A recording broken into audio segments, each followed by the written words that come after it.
Emma Raducanu. Raducanu. She's at it again. She's getting wild cards. She's back.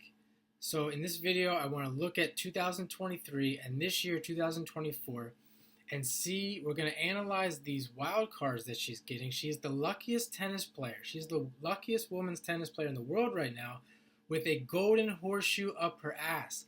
Actually, she's been the luckiest women's tennis player, I would say, of all time. And if you haven't seen my other video on her, it's called The Rise and Fall of Emma Raducanu. I'll link it down in the description. Check that out when I get into how she gets to the U.S. Open, how that whole thing all went down. The intro video to this video here is some court level video of her playing at the Landisville tournament in Amish country. Not a very bad place to be, playing a tournament on your way to that U.S. Open run that she had. And also have a highlight film of her playing that Landisville tournament, one of the matches. So check that as well. I'll link that down in the description. Let's get into the video and look at her path here in 2023 and 2024. Okay, so here she is. She's currently ranked, this is singles, she's currently ranked 209. And I don't really know her injury details. I know she had some injury issues. I don't know what the details are. She seems to have played through it though, for the most part. So let's take a look here. 2023.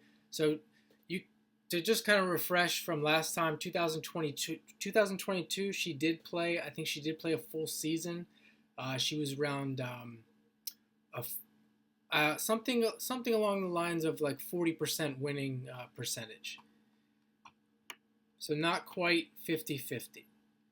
And here, 2023, I believe she was 5-5. 5 wins, 5 losses. So here she is ranked 78. She's playing WTA 250, ranked 78, holding a ranking, wins, gets a win here against the 79 ranked player in the world, and then it lost to 134, where she retired. So she's 1-1, lost to Coco Gauff, a win against Korpach from Germany. That was the Australian Open. Still ranked 77. And she goes to Indian Wells, gets three good wins there, and loses to Swiatek. Goes to Miami, loss. And she goes to Germany, loss. And I'm assuming these were the injury problems started. Still ranked 68, 5-5. So then we move to 2024. And that is this year, and she's now ranked 301. She gets a wild card. There's the golden girl gets a wild card. Why? I don't know.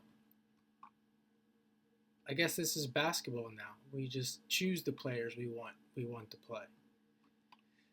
She gets a win against a qualifier who's ranked 134. So again, WTA 250 gets a win against a player who has to play at least, I'm not going to look it up, but she had to play at least 2 matches before. Then she loses to Svitolina. Tough match. Then she goes to Australian Open, gets a wild card. Doesn't say here, but it has to be a wild card. Gets a win against Shelby Rogers. Not very impressive to me, Shelby Rogers. So then she loses to a player from China.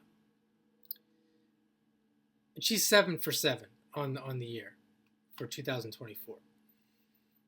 Gets another wild card into a 500. Wins the first round against the Czech player and then loses to Jabeur.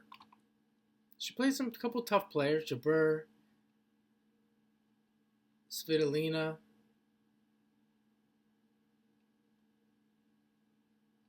Again, wild card, a 1,000. Loses to Kalinina from Ukraine. 0667. Still ranked 250, wild card, Indian Wells. Gets a win against a Spanish qualifier. Again, a player has to go through qualifying. And she doesn't have to go through qualifying because she has the golden horseshoe. Yastremska from Ukraine gets a win, but she retired. Gets a win against a retired player. And then Sabalenka, obviously top of the rankings, takes a loss. This here, I don't even know what this is. BJK Cup, Billie Jean King Cup qualifiers. I'm not going to count that.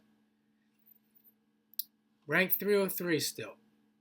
Back to Germany, a 500 wild card. Plays an aging wild card Kerber. Gets a win. Gets a win against another Czech player, ranked 31, and then loses to Swiatek. Another wild card, WTA 1000, ranked 221, loses to a qualifier from Argentina. And that's it. And now we're here at Wimbledon. And this is what I want to get to. Now we're in the grass court season. I believe she's playing at Rotterdam. It might not even be Rotterdam. It's one of those grass court tournaments. And I think she got a win. Maybe she got one win. She won the first round, or maybe the second round, because she gets a bye because she's got another wild card, and she's gonna get a wild card into Wimbledon. And what I'm trying to get at here is all she has to do is make a run in Wimbledon, and she's back in the top 100. And why would that be a big deal? Well, she's in her home country. She's playing on grass, and grass is the season where players get upset. There's many upsets because of the grass court. Players are not familiar with playing on it. They're not used to it. Some of them never played on grass before. And she's going to do really well on a grass court tournament. So it's going to be really interesting to see if she, going into the summer season, going into the U.S. Open series, where she would do well. So I'm not sure. I'm not sure why they give her wild cards. I don't know why they wouldn't just have her play the qualifiers, play the lower level tournaments, and then give her a wild card at Wimbledon. I don't understand, but that's how it goes. And I hope you enjoyed this video here about Emma Raducanu.